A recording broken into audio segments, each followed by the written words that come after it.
convido os irmãos a abrirem suas Bíblias no primeiro livro de Reis, ou dos Reis de Israel, capítulo 20.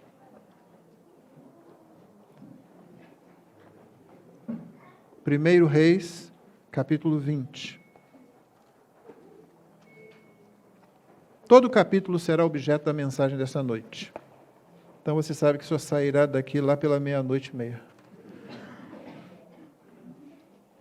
Quando você se aproxima de um texto desse para apresentar à congregação, então naturalmente você não vai fazer uma abordagem versículo por versículo, mas parte por parte, se você pretende considerar todo o capítulo.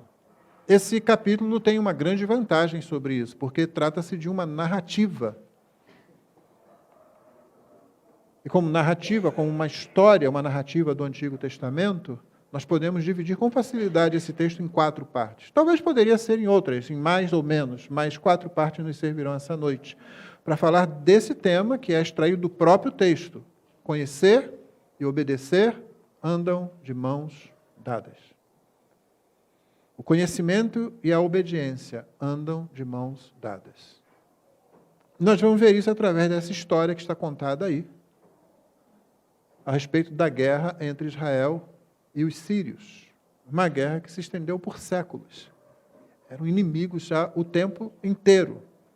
Ben-Hadad, que você vai ver aí no texto, pode ser muito bem um título e não um nome, porque há vários Ben-Hadads no Antigo Testamento e é difícil que eles sejam exatamente a mesma pessoa. Então pode ser o título do rei da Síria. Assim como Faraó era o título do rei do Egito, ou César era como se chamavam os imperadores em Roma. E você vai ver que o texto acontece durante o reinado de Acabe. Acabe é uma figura muito interessante, porque ao mesmo tempo em que ela é patética, e é uma figura patética, é um rei.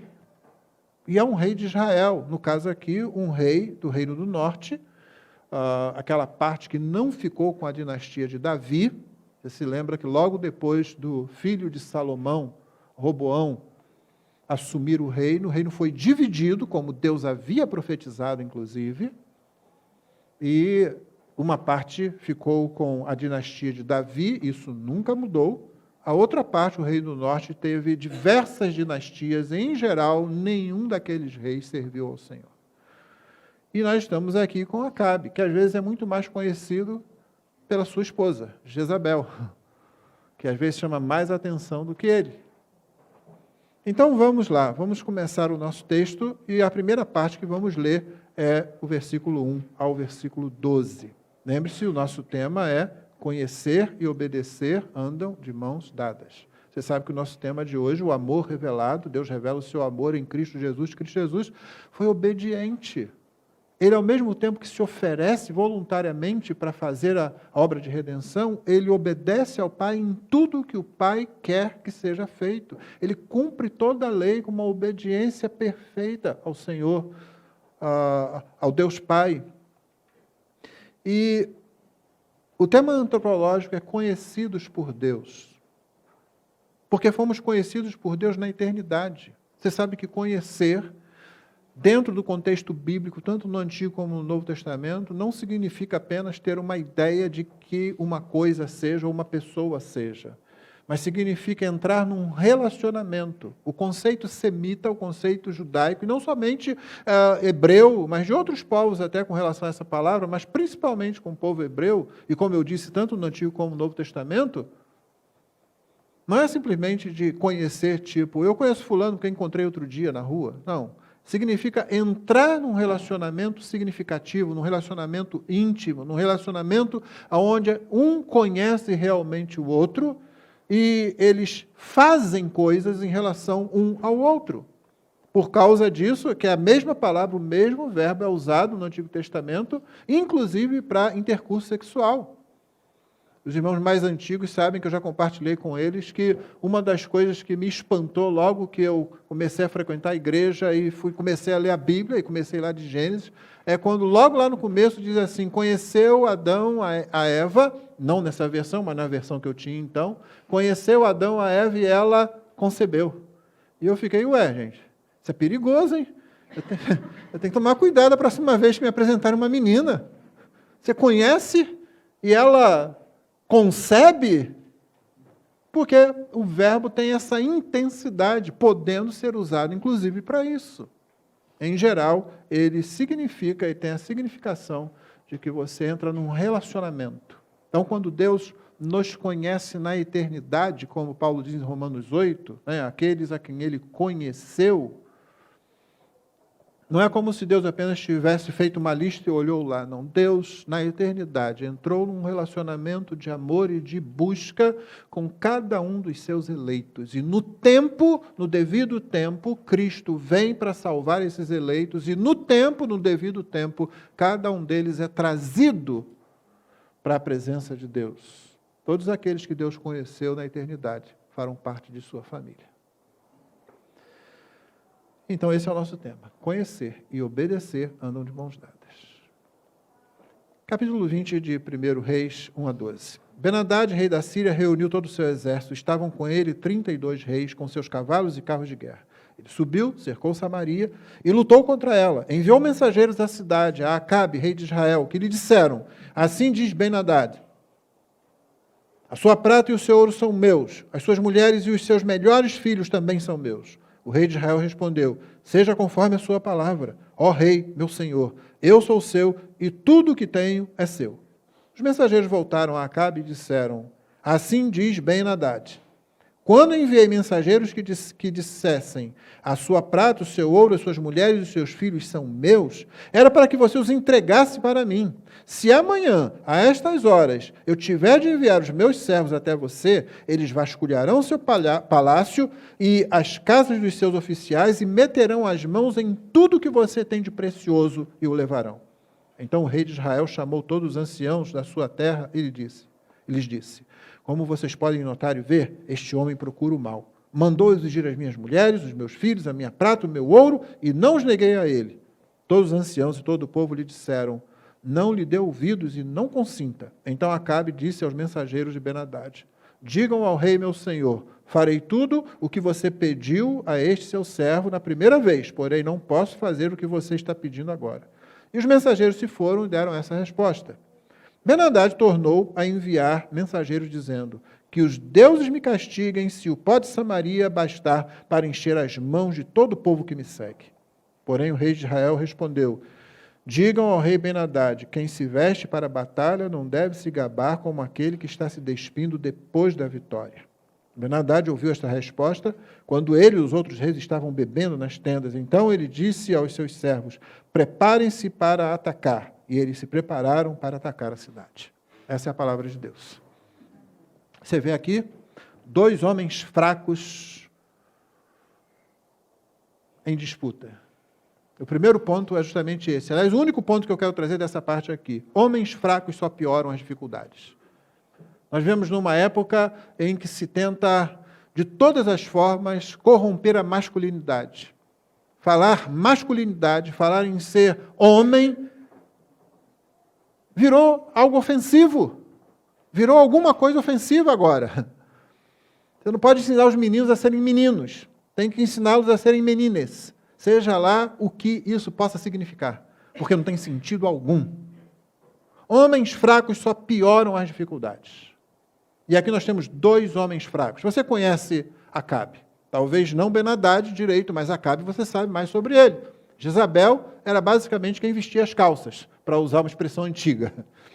Era ela quem influenciava. Era ela quem mandava.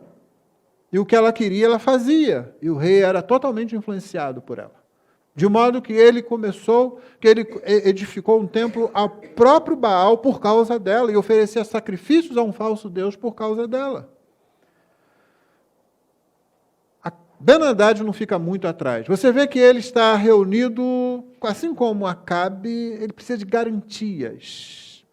E Ben-Hadad precisa também. Por isso ele tem 32 reis com ele. Não pense que são 32 reis exatamente iguais a eles. Naquele tempo havia muitas cidades-estado.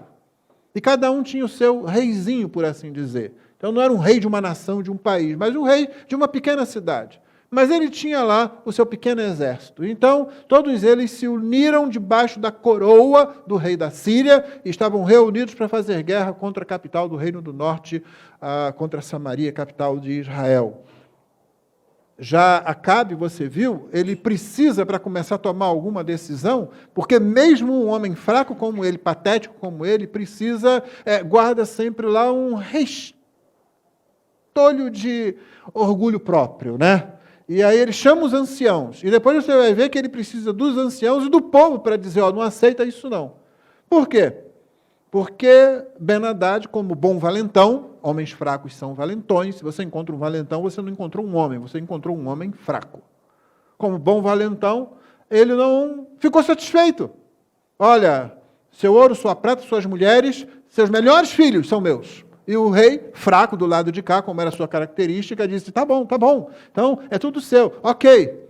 Mas ele não manda imediatamente. Aí os mensageiros dizem para o rei da Síria, que manda dizer, olha, quando eu falei era para ter mandado na hora, agora você tem 24 horas para mandar não somente isso, porque se você não fizer, os meus oficiais vão meter a mão em tudo, vão entrar pelas casas. Isso não era comum.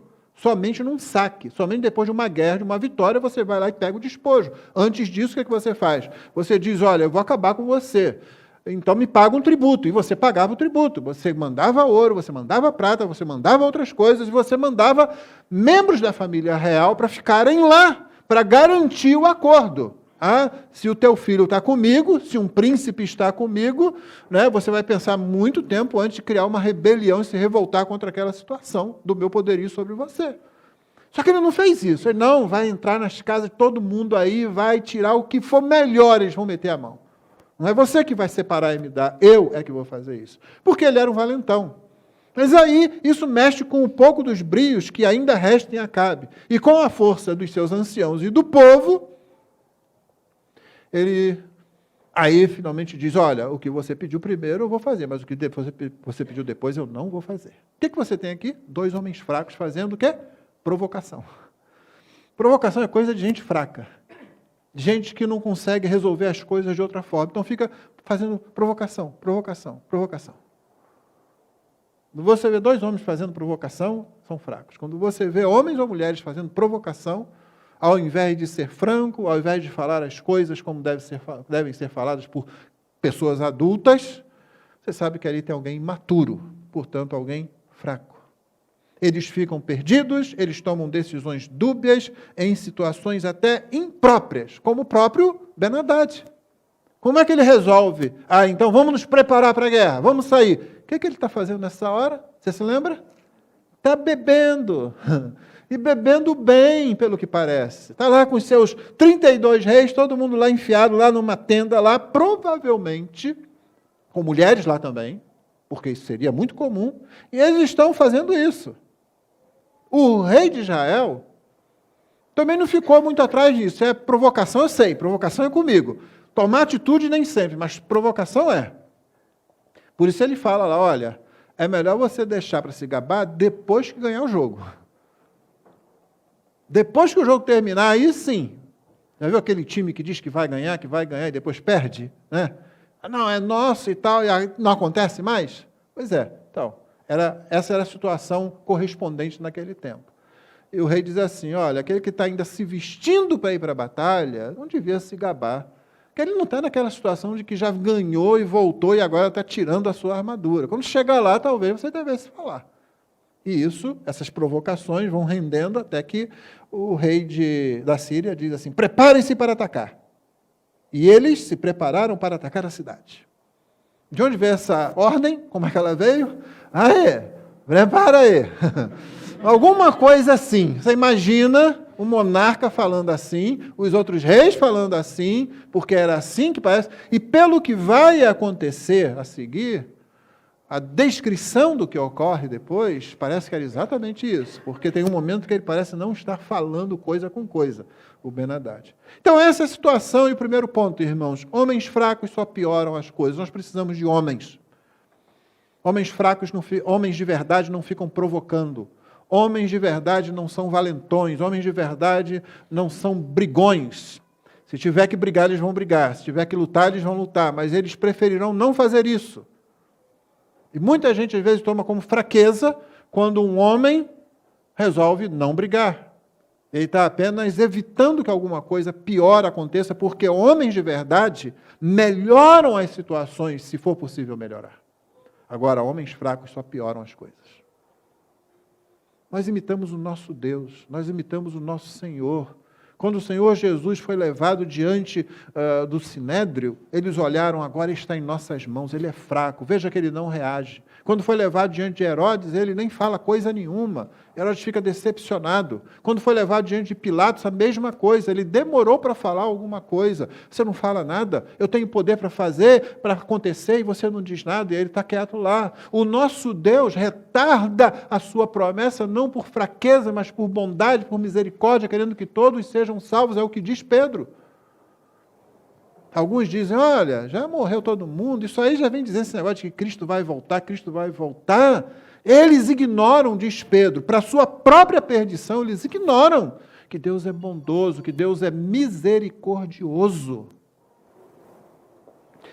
Então tome muito cuidado antes de você dizer que alguém é fraco, porque essa pessoa se recusa simplesmente a fazer provocações, a dar uma de valentão, a sair na briga. Homens fracos só pioram as dificuldades.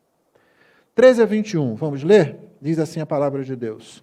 Eis que um profeta foi até Acabe, rei de Israel, e lhe disse, assim diz o Senhor, você viu toda essa grande multidão? Eis que hoje a entregarei nas suas mãos, e você saberá que eu sou o Senhor. Acabe perguntou, por meio de quem se dará isto? Ele respondeu, assim diz o Senhor, pelos servos dos chefes das províncias. Acabe perguntou, quem começará a batalha? E o profeta respondeu, você. Então Acabe contou os servos dos chefes das províncias, eram 232. Depois contou todo o povo, todos os filhos de Israel, e eram 7.000. Saíram ao meio-dia. Ben-Hadad, porém, estava bebendo e embriagando-se nas tendas. Ele e os reis, os 32 reis que o ajudavam. Saíram primeiro os servos dos chefes das províncias. Ben-Hadad mandou observadores que lhe deram aviso, dizendo, uns homens estão saindo de Samaria. Ele disse, se vierem tratar de paz, prendam-nos vivos. Se vierem lutar, prendam-nos vivos também. Os servos dos chefes das províncias e o exército que os seguia saíram da cidade e cada um matou o homem contra quem lutava. Os sírios fugiram e Israel os perseguiu. Porém, Ben-Hadad, rei da Síria, escapou a cavalo com alguns cavaleiros. O rei de Israel saiu e destroçou os cavalos e carros de guerra dos sírios, impondo-lhes grande derrota. Essa é a palavra de Deus. O ponto aqui é o seguinte, Deus usa quem Ele quer, como Ele quer. Deus usa quem Ele quer, como Ele quer. Deus usa um profeta, cujo nome nós não sabemos. Havia muitos profetas assim, havia escolas de profetas, homens que eram separados por homens que eram chamados por Deus para fazerem o trabalho de profecia e eram capacitados pelo Espírito Santo para isso. Eram os discípulos dos profetas, às vezes chamados de filhos dos profetas. Esse profeta, cujo nome a gente não sabe, chega para Acabe porque Deus ainda é Deus de Israel. Porque embora a divisão do reino tenha acontecido, Deus não disse para o reino do norte, agora vocês façam o que bem entenderem. Vivam do jeito que vocês quiserem. Não, Deus ainda era o Deus de Israel, de todas as tribos de Israel. Então um profeta vai lá e fala com aquele rei, mesmo que aquele não fosse um rei fiel, mesmo que aquele fosse um rei que adorava falsos deuses. Deus está cuidando do seu povo e não será por causa de um monarca idólatra que Deus vai abandonar o seu povo. Deus não faz isso. Deus nunca abandona a gente, Deus nunca abandona você. Isso é gracioso da parte de Deus e deve nos consolar quando a gente sabe que muitos púlpitos, às vezes, trocam a mensagem, muitos púlpitos esquecem de pregar o Evangelho, mas Deus ainda é misericordioso para cuidar das suas ovelhas que estão espalhadas por esses rebanhos. E por isso a gente deve orar e por isso a gente deve insistir para que os crentes busquem o verdadeiro Evangelho. O profeta vai e fala com ele. Você viu essa multidão toda? Você vai vencê-las. Eu vou dar isso para você. E o rei fica lá perguntando, e agora? Como que isso vai acontecer? O rei precisa de uma estratégia. Qual é a estratégia que ele vai fazer? Por meio de quem se dará isso? Pelos servos, pelos moços, pelos recrutas. Isso que a palavra significa aqui. Pelos servos dos chefes das províncias. O pessoal mais inexperiente, a palavra hebraica significa isso. Que estratégia é essa? Deus usa quem Ele quer, como Ele quer. A vitória será de Deus, não será de Acabe. Bom, isso já estava expresso porque os sírios, eles tinham mais cavaleiros, mais carros de guerra e mais soldados. Mas Deus ainda não estava satisfeito. O que Deus vai fazer é deixar bem claro que quem vai vencer é Ele. Quem começa essa batalha? Os moços, os estagiários, se você quiser. Os recrutas. Tá, então é eles que vão. E quem inicia a batalha, então? Que lado? Eu ou eles? Você vai começar. E aí, eles saem, quando dá meio-dia, né, eles saem dali. São quantos? São 232. O exército era de 7.000. O exército sírio era maior. E aí você volta a câmera lá para dentro daquelas tendas lá. Ben-Hadad está ainda bebendo. Está bebendo, né, e se embriagando nas tendas, ele e os 32 reis. Olha só que turma boa, que liderança boa, né? Você olha para esse pessoal, estamos bem servidos. O cara não se mantém nem em pé. E aí é avisado a ele, porque ele tem vigias, diz, ó, saíram uns homens lá de Samaria. Esse tipo de aviso já é esquisito, não é? Saíram uns homens de Samaria, um aviso, que aviso é esse? Cadê a técnica disso? Nenhum militar fala isso com seriedade, ele dá um aviso que seja preciso para o rei. E o que o rei fala a seguir é pior ainda. Vocês vierem em paz, captura vivo. Vocês vierem para guerrear, captura vivo. Porque é muito fácil fazer isso, não é? Os caras saem para lutar com você. E você vai capturar todo um grupo vivo. Não, o cara estava para lá de Bagdá. Sem trocadilhos, porque ele era da Síria, mas ele está para lá. Né? Não, pega todo mundo vivo. Os líderes dele, lá, os capitães, devem ter... O que é isso que ele quer que a gente faça? Como é que a gente captura todo mundo? Você geralmente primeiro vence, e isso causa a morte de muita gente no exército inimigo, e aí sobra uns lá que vão se render. Não, ele quer que capture todo mundo. Se vier em paz, captura. Se vier para a guerra, captura também. É aquele tipo de coisa, né? O rei de Israel usou essa estratégia nada convencional. Vamos colocar os recrutas. O rei de Ben-Hadad, o rei da Síria, ele é relapso, ele é distraído. Olha só o que está fazendo. Vamos lá. Sim, né? E aí você vê uma vitória de Deus, não do homem, né? Você notou? Um se aconselhou com o profeta. Não foi ele que buscou o profeta, mas ele ouviu o conselho do profeta. É ato da misericórdia, da bondade de Deus para com o seu povo, quando mesmo alguém que não serve fielmente a Deus, ouve a palavra de Deus. Não ouvir a palavra de Deus é sempre ruim, é sempre desastroso. Ouvir a palavra de Deus, mesmo quando é alguém que não serve fielmente a Deus, traz bênção para o povo de Deus. O outro ouviu a bebida. Precisava, né, tomar coragem, como se falava antigamente. Lembra disso? Os mais antigos vão lembrar disso. Cadê fulano? Está lá no bar tomando um pouco de coragem. Porque ele vai ter que enfrentar isso, enfrentar aquilo, vai ter que ter uma conversa séria com a mulher, então ele vai lá no bar primeiro, vai tomar um pouco de coragem, e está lá Ben-Hadad se encorajando à vontade. O que acontece?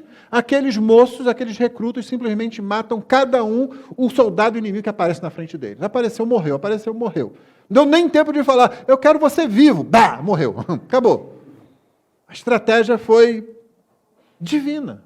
A vitória é de Deus, não é do homem.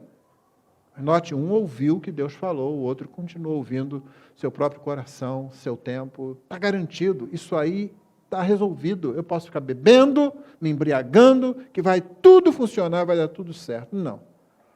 Às vezes ele tem olhado e visto, é um exército bem menor, essa pessoa já está cercado mesmo, só que Deus usa quem Ele quer, quando Ele quer, como Ele quer.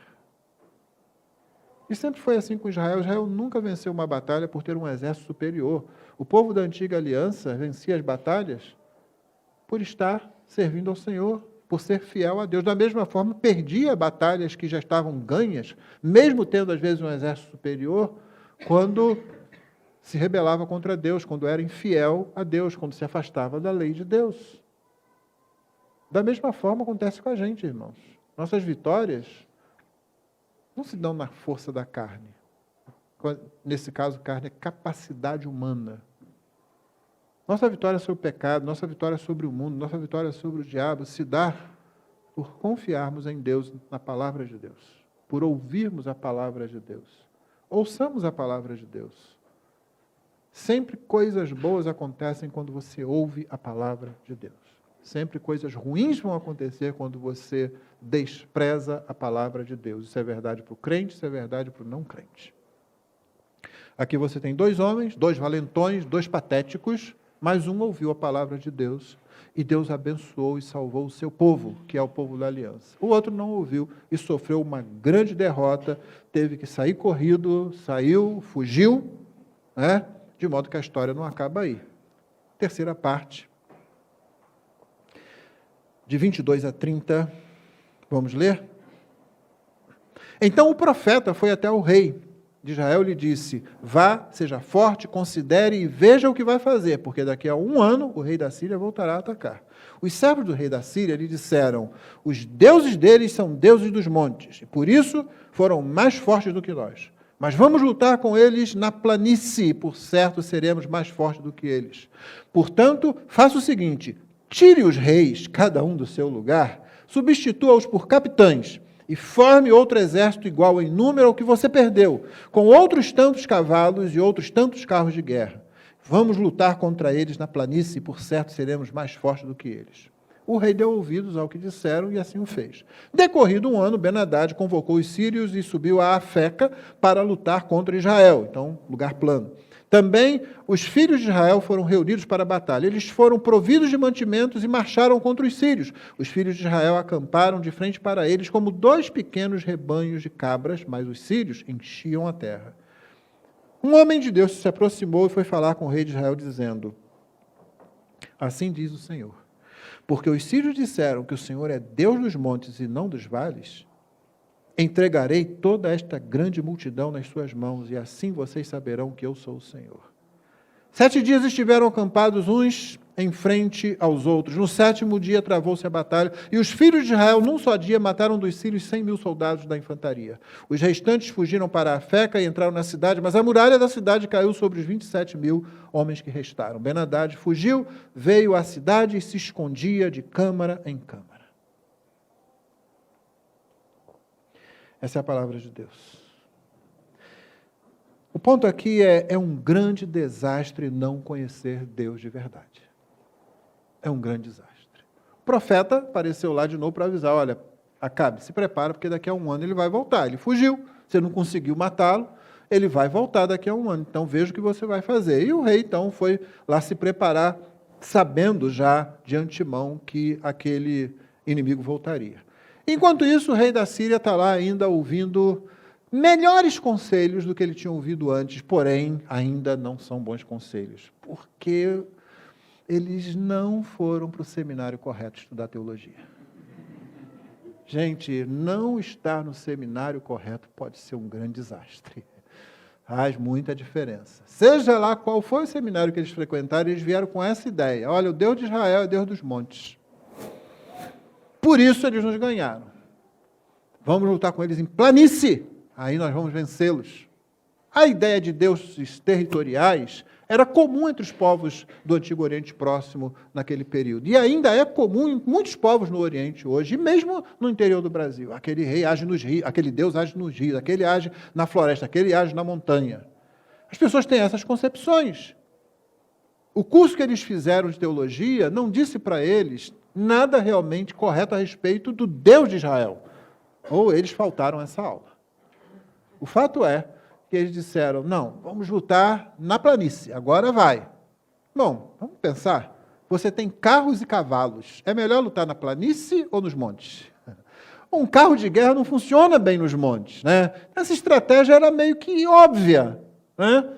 E eles falam com o rei isso, convencem o rei sobre isso. O problema é que não é somente o rei que está ouvindo esse conselho. O Deus de Israel também está ouvindo o que eles estão falando. E o Deus de Israel leva muito a sério o que dizem a respeito dele. Nosso ponto aqui é um grande desastre não conhecer a Deus de verdade. Os homens preferem confiar em suposições a respeito de Deus do que conhecê-lo em sua palavra.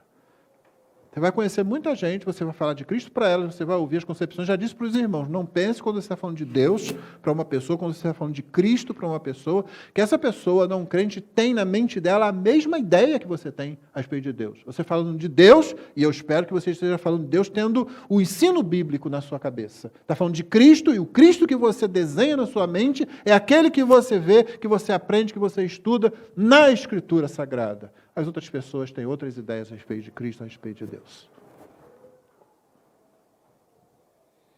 Até muitos crentes têm ideias equivocadas a respeito de Deus. Os homens preferem confiar em suposições a respeito de Deus do que realmente vamos conhecer Deus? Quando você oferece para fazer um estudo bíblico, uma das coisas que você pode oferecer é isso. Vamos estudar a Bíblia?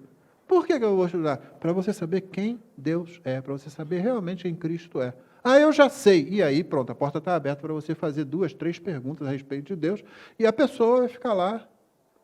Quando ela der as respostas, dificilmente você vai encontrar pessoas que deem a resposta. E se você encontrar alguém que dê todas as respostas corretas, o que eu acho muito difícil de acontecer, você vai perguntar, e por que você não crê? Por que você não se rende a ele? Se essa pessoa der todas as respostas corretas. Eu estou vendo aqui uma situação que eu acho absurda, impossível de acontecer. Os homens preferem confiar nas suas próprias suposições a respeito de Deus. E toda ideia humana a respeito de Deus é como a ideia dos sírios. Um Deus limitado. Os sírios tinham a ideia de um Deus limitado. Ele é Deus dos montes. Se eles tivessem lido os Salmos, eles confirmariam que ele é Deus dos montes. Como é que diz o Salmo 121? Eleva os meus olhos para os montes. De onde me virá o socorro? O meu socorro vem do Senhor que fez os céus e a terra. Mas se eles lessem todo o saltério, eles também iam parar no Salmo 23. Iam passar pelo Salmo 23. Ainda que eu ande pelo vale da sombra da morte, não temerei mal algum, porque tu estás comigo, a tua vara e teu cajado me consolam. E aí, eles iam dizer para o rei o seguinte, olha, monte, vale, ele é Deus de tudo, o Deus deles, sabe? Não vai rolar, o Ben-Hadad, não vai acontecer, é melhor a gente desistir dessa campanha. Só que eles ou faltaram a essa aula, ou foram mal ensinados. Só que Deus estava ouvindo. Deus levou isso em conta. Ele se preparou, e você viu lá que, mais adiante, que os israelitas mataram 100 mil soldados de infantaria, ainda sobraram 27 mil que correram para a cidade, caiu lá em cima deles a muralha e morreu mais esse número. Então você sabe, já que tinham dito para ele, forma um exército, rei, igual o que você tinha, então você sabe que da primeira vez o exército também era enorme, enquanto Israel só tinha aqueles 232 capitães e os 7 mil.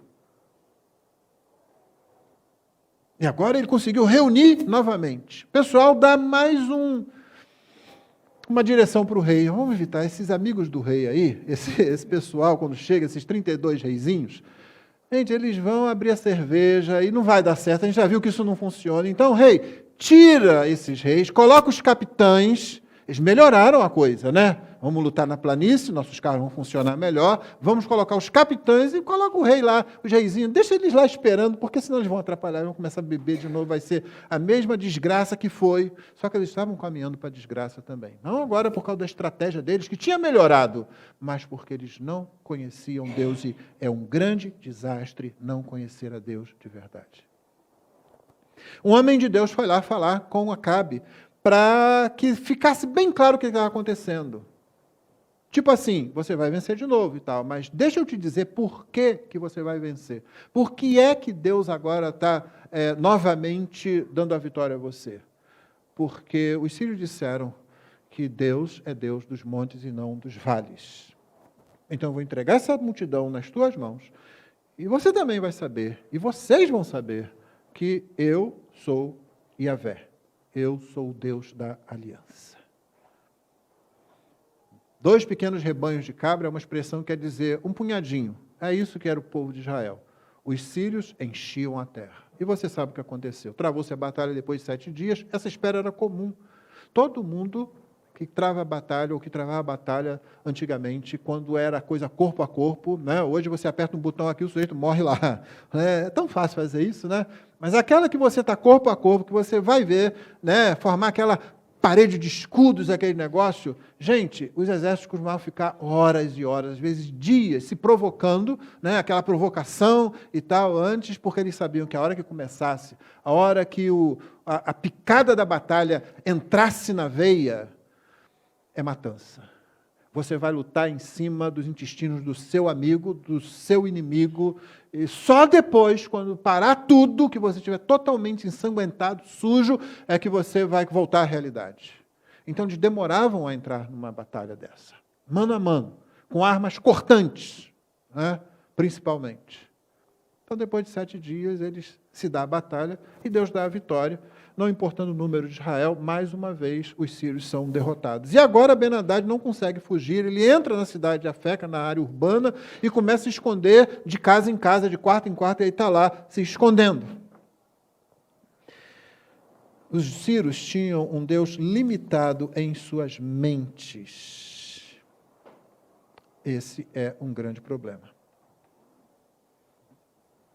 O Senhor sempre dá claro testemunho de si mesmo. Você olha para o Evangelho, tem um claro testemunho de Deus. Se os sírios tivessem pensado corretamente sobre a derrota que eles tinham sofrido e se perguntado a respeito disso, eles teriam conhecido. Não era incomum que depois de batalha soldados conversassem. Por que vocês venceram? Porque o nosso Deus deu a vitória. Nós já sabíamos que íamos vencer vocês antes da batalha começar. O Senhor sempre dá claro testemunho de si mesmo. Ninguém irá para o inferno simplesmente sem saber o que está acontecendo. Mesmo aqueles que nunca ouviram o Evangelho, todos eles, diz a Bíblia, conhecem Deus em algum grau, mas não lhe dão glória. Esse é que é o problema.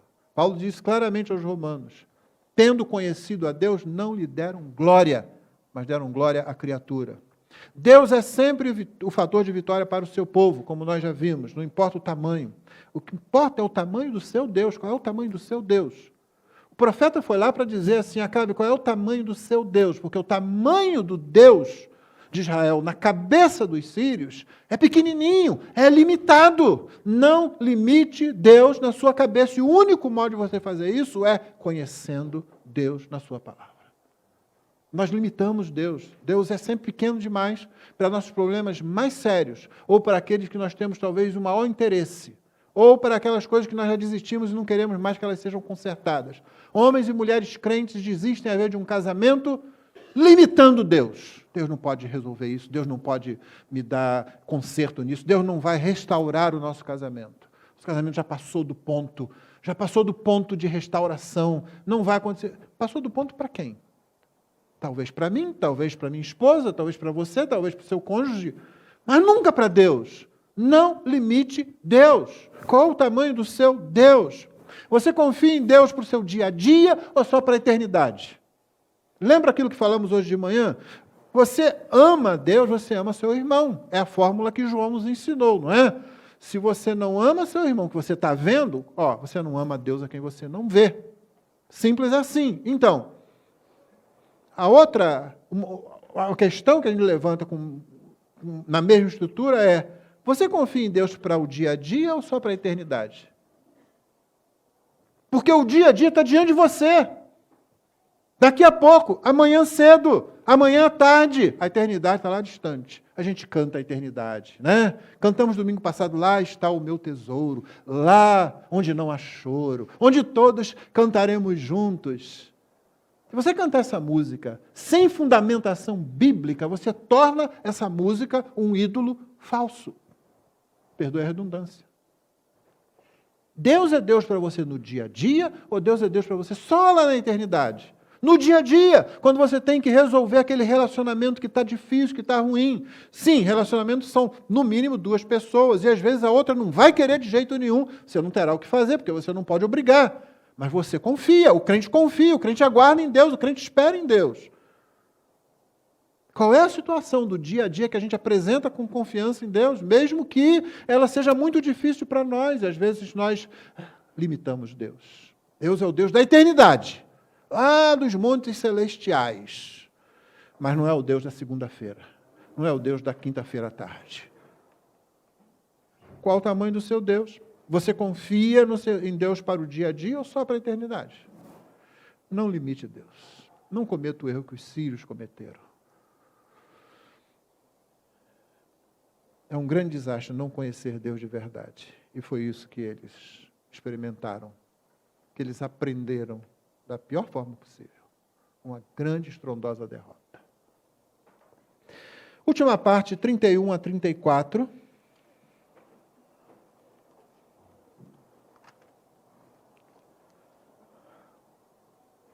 Aliás, última parte não, mas a última parte é 31 até o final.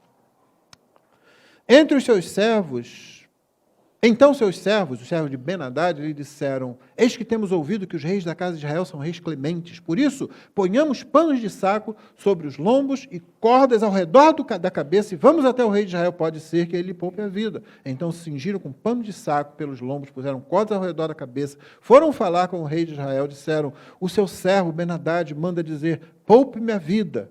Acabe respondeu: então ele ainda está vivo? Ele é meu irmão?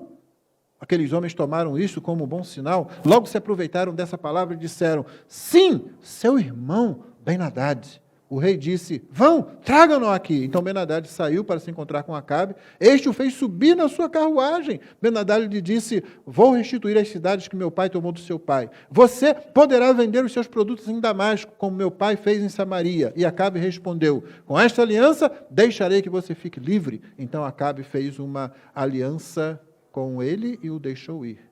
Interrompendo aqui essa última parte do texto, o que acontece aqui? Primeiro, o rei, que era valentão agora, está pedindo arrego, né? Está pedindo arrego. Olha, por favor, poupa a minha vida. Aí os servos vão lá falar com ele e Acabe o que faz? Aceita. Fez um negoção. Nossa, que negociador. Ele deve ter se enchido, não é? Olha só o que ele conseguiu. Cidades restituídas, o comércio agora se expandiu, ele pode, dentro de Damasco, colocar lá os produtos produzidos pelo Reino do Norte, né? Está um negócio assim, o rei está devendo a ele, Ben-Hadad estava devendo a ele agora. Ó, você estaria morto, eu que estou te poupando, hein? Só que isso não agradou ao Senhor. Continuando a leitura. 35. Então, por ordem do Senhor, um dos discípulos dos profetas disse a seu companheiro. Então, agora é um dos discípulos, note bem. Deus usa quem Ele quer, quando Ele quer, como Ele quer. Não é nem um profeta lá que discipula os outros, mas um dos discípulos. E ele diz ao seu companheiro: por favor, me esmurre. Mas o homem se recusou a fazer. E por isso o discípulo dos profetas lhe disse: visto que você não obedeceu à voz do Senhor, eis que tão logo você se afastar de mim, um leão o matará. Quando ele se afastou, um leão o encontrou e o matou. Então o profeta encontrou outro homem e lhe disse: por favor, me esmurre. Ele o esmurrou e o feriu. Então o profeta partiu, ficou esperando o rei no caminho, disfarçado com uma venda sobre os olhos. Quando o rei ia passando, o profeta gritou: este seu servo estava saindo do meio da batalha, quando um companheiro se voltou e me trouxe um homem dizendo: vigie esse homem, se ele escapar, será a sua vida pela vida dele, ou você pagará 34 quilos de prata, 1 talento de prata. Enquanto este seu servo estava ocupado daqui e dali, o homem se foi. O rei de Israel respondeu: essa é a sua sentença, você mesmo pronunciou. Então ele se apressou, tirou a venda dos olhos, e o rei de Israel reconheceu que era um dos profetas. E o profeta disse ao rei: assim diz o Senhor, porque você soltou o homem que eu havia condenado, será a sua vida pela vida dele, e o seu povo pelo povo dele. Então o rei de Israel se dirigiu à sua casa, aborrecido e indignado, e chegou a Samaria. Essa é a palavra de Deus. Conhecimento e obediência são irmãos inseparáveis. Esse é o último ponto. Conhecimento e obediência são irmãos inseparáveis. Não tente ser mais pontinho do que Deus. Não tente ser mais justo, não tente ser mais santo, não tente ser mais misericordioso. Quando você tenta ser mais justo do que Deus, você se torna cruel. Quando você tenta ser mais santo do que Deus, você se torna legalista. Quando você quer ser mais misericordioso do que Deus, você se torna um licencioso. Acabe tentou ser mais misericordioso do que Deus. Ele exerceu misericórdia onde Deus estava exercendo o juízo. E se Deus exerce o juízo, não tente exercer misericórdia. E quando Deus exerce misericórdia, não tente exercer juízo. Não seja mais, seja lá o que for do que Deus. Você nunca vai conseguir ser. É por isso que Eclesiastes tem um versículo estranho, ó, não seja demasiadamente santo, não seja demasiadamente justo. É o pessoal que quer ser mais do que Deus. Eles acabam sendo legalistas, eles acabam sendo cruéis, eles acabam sendo ruins. Ou acabam sendo inúteis, como Acabe aqui. Ele não tinha aprendido. Quando Ben-Hadad escapou a primeira vez, ele voltou 1 ano depois. 3 anos depois, Ben-Hadad vai voltar. O rei da Síria vai voltar. Você vai ter esse capítulo 21, no capítulo 22 está lá o rei da Síria de volta. E quem vai sofrer com isso? O povo de Israel vai sofrer com isso. Não tentemos ser aquilo que Deus não é, que Deus não quer que nós sejamos. Se você não conhece Deus, você vai acabar querendo ser mais justo que Deus, mais santo que Deus, mais bondoso do que Deus, mais misericordioso do que Deus, e isso nunca vai acontecer. Você sempre vai fazer isso com desastre para a sua vida e para a vida de outra pessoa. Segundo, obedecer é melhor do que sacrificar. Note, o ponto aqui é conhecimento e obediência andam de mãos dadas. São irmãos inseparáveis. Então, obedecer é melhor que sacrificar. Você se lembra disso, do caso entre Samuel e Saul? Não lembra disso? Os amalequitas tinham que ter sido todos mortos. Eu poupei o rei Amaleque, eu poupei o melhor para oferecer ao Senhor. Ele disse, a desobediência é como o pecado da feitiçaria. Obedecer é o que agrada a Deus. É melhor que sacrificar. Então, não importa o que você esteja fazendo, pode parecer um grande sacrifício que você esteja fazendo na sua vida cristã, na obra de Deus até. Se você não está obedecendo a palavra de Deus, você não está fazendo nada exceto afrontar a Deus. Não existe obediência seletiva. Acabe sacrificou um princípio pactual em função do lucro pessoal. O princípio pactual é o seguinte, o povo pertence a Deus, faz o que Deus quer que o povo faça. O povo de Israel vive assim. Há um pacto, esse pacto não foi quebrado quando o reino foi dividido.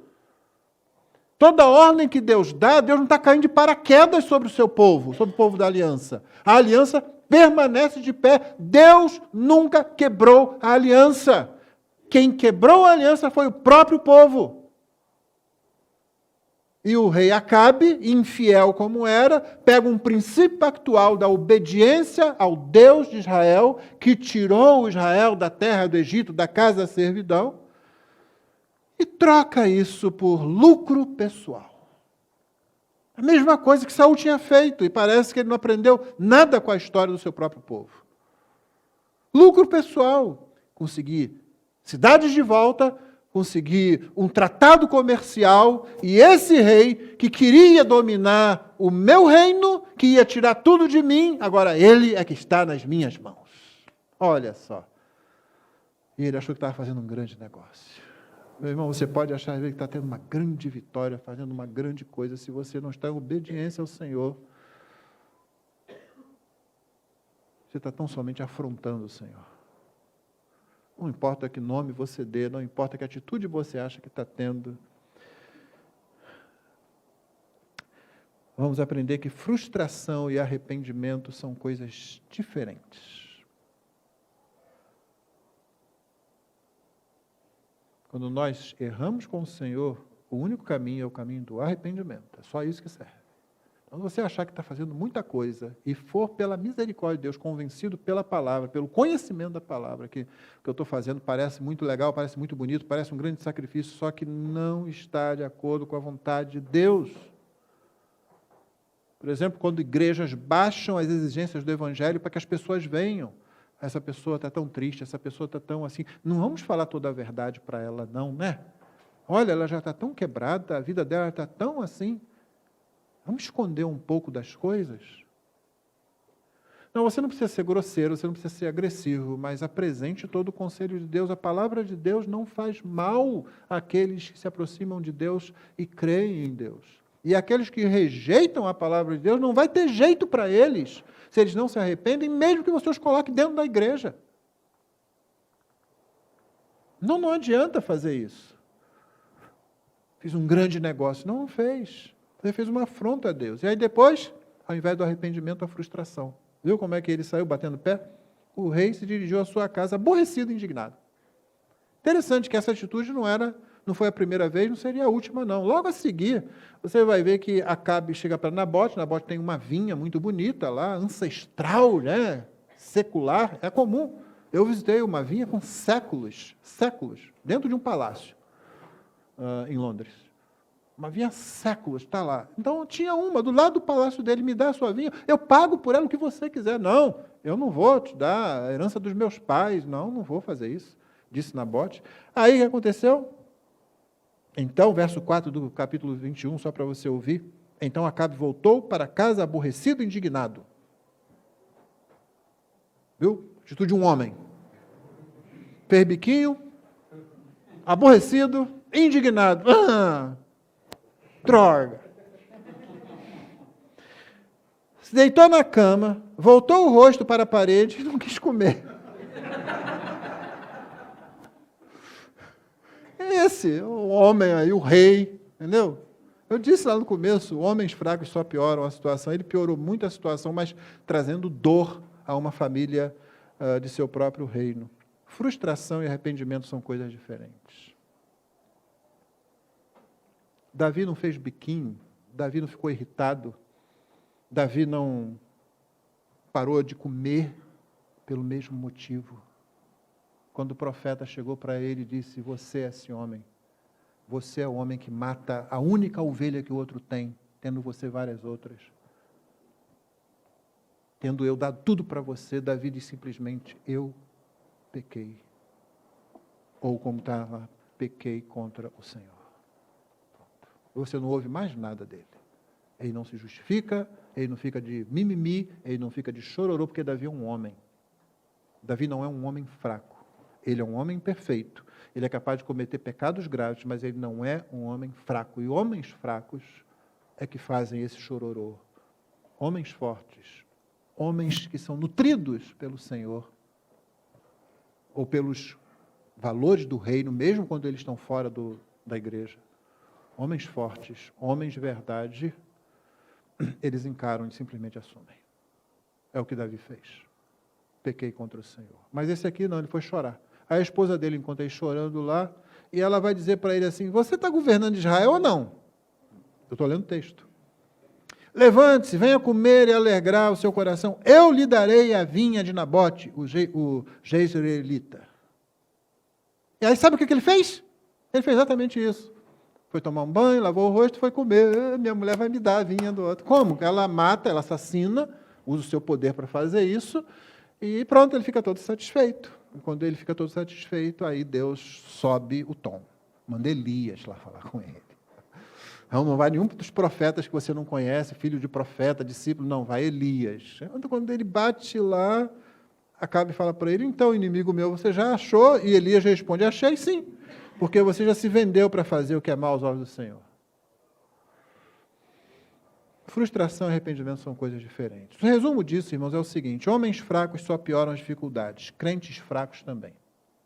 Seja homem, seja mulher, crentes fracos só pioram a situação. Crentes fracos, nós vamos falar sobre crentes fracos no próximo domingo, permitindo o Senhor, na continuação de 1 Coríntios 8. Vai falar sobre crentes fortes, crentes fracos, nós vamos falar sobre isso. Crentes fracos também pioram a situação. Vamos ver em que contexto isso acontece, então, está aí, você volta domingo que vem, né? Segundo, Deus usa quem Ele quer, como Ele quer. Confie na estratégia divina.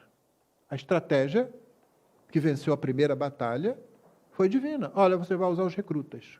Confia. A gente não dá valor, não é? Nós temos dado graças a Deus porque seminaristas têm pregado esse púlpito. Pessoas que não foram ordenadas ao ministério têm pregado esse púlpito.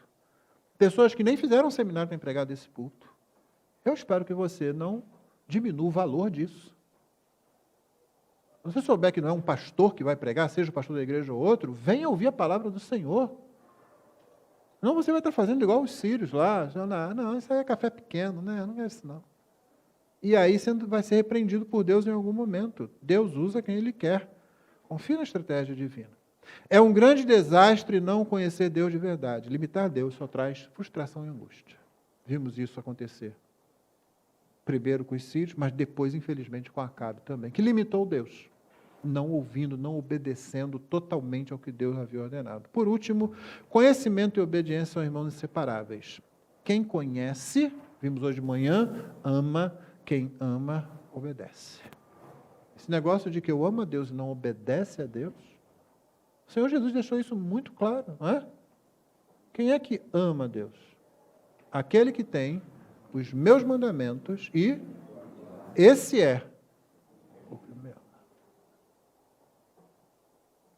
Não é aquele que canta que ama, que diz que ama, é aquele que tem os meus mandamentos e os guarda. Esse é o que me ama. Conhecer a Deus, irmãos, implica em obedecer a Deus. Porque conhecer e obedecer andam de mãos dadas.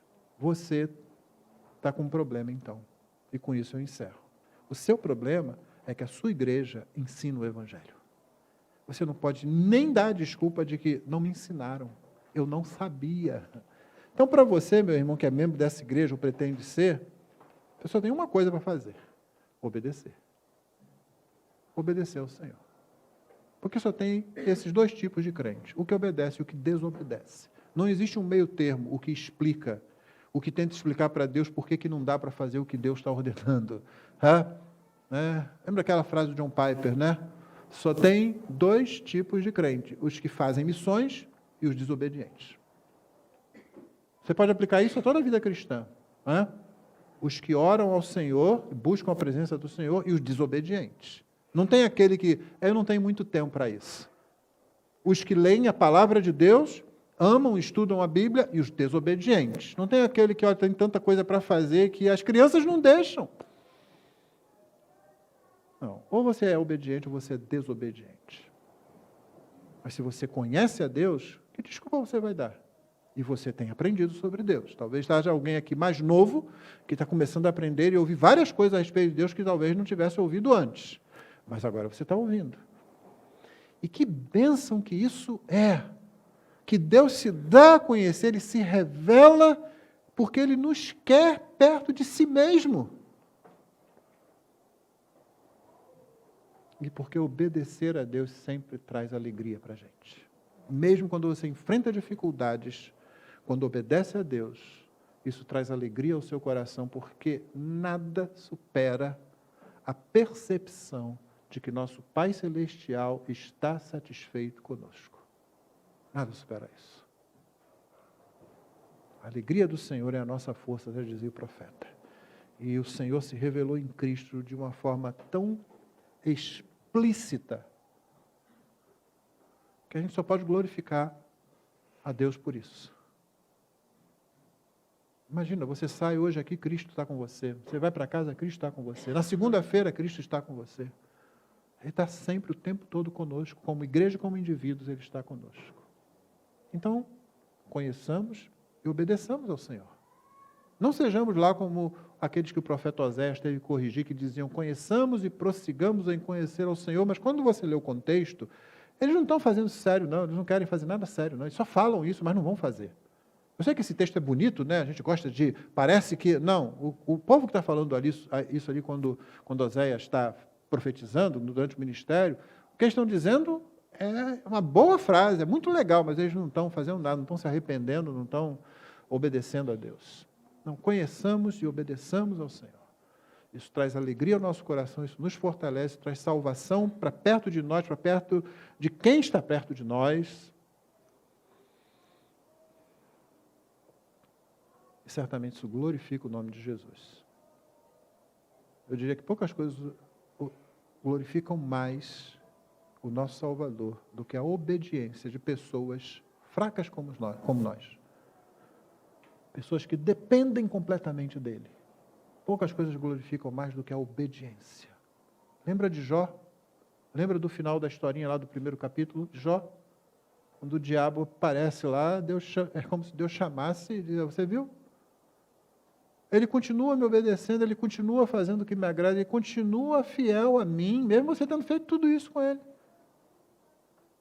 E eu gosto muito daquilo que já compartilhei com os irmãos que mais antigos conhecem, né? Aquilo que eu ouvi há muitos anos de um pregador. Depois que o diabo, na segunda vez, piorou toda a situação de Jó, tirando realmente tudo dele, atingindo o corpo dele lá, e Jó continuou fiel, né? Senhor Deus, o Senhor tirou, bendito seja o nome do Senhor. Eu gostei muito da figura que um pregador usou, dizendo que nesse momento Deus pegou o diabo pelo colarinho. Sim, além de cavanhaque, ele tem colarinho. Né? E disse assim, está vendo? Ele não é forte igual a você, ele não é poderoso igual a você, mas ele continuou fiel. Eu gostei mais do final, porque o pregador disse, aí Deus pegou o diabo e fez assim, jogou longe. Cada vez que um crente, eu e você, que somos fracos, diante das coisas que estão diante de nós, diante dos nossos próprios pecados, diante do diabo e dos seus demônios, diante do mundo que nos desafia, cada vez que nós obedecemos, confiando, dependendo do Senhor, nós glorificamos o nome de Deus diante dos principados e potestades que estão observando tudo isso. Porque nós o fazemos não pelo nosso poder, mas pelo poder dEle, pela graça dEle. E nós glorificamos o nome de Jesus como fazemos isso. Conhecer e obedecer andam de mão dadas. Vamos ficar de pé e vamos orar? Depois permaneça de pé, nós vamos cantar, após o que nós sentaremos e então encerraremos a nossa transmissão. Deus abençoe você que está nos acompanhando até agora. Renovamos o convite para que você esteja conosco. Vamos orar. Muito obrigado, Senhor, porque o nosso Deus não tem limitação. Tu não tens limitação, tu não és limitado. Não há área da nossa vida que o Senhor não possa alcançar. Não há poder nesse mundo que não se sujeite ao Senhor. Nós te louvamos por isso. Dá que a tua palavra que hoje lemos, que expomos, ó Pai querido, que nós aprendamos aquilo que foi dito, Senhor. Que nos rendamos a Ti completamente, Senhor. E conhecendo o Senhor, obedeçamos ao Senhor a cada passo do nosso caminho. É a oração que fazemos no nome de Jesus. Amém.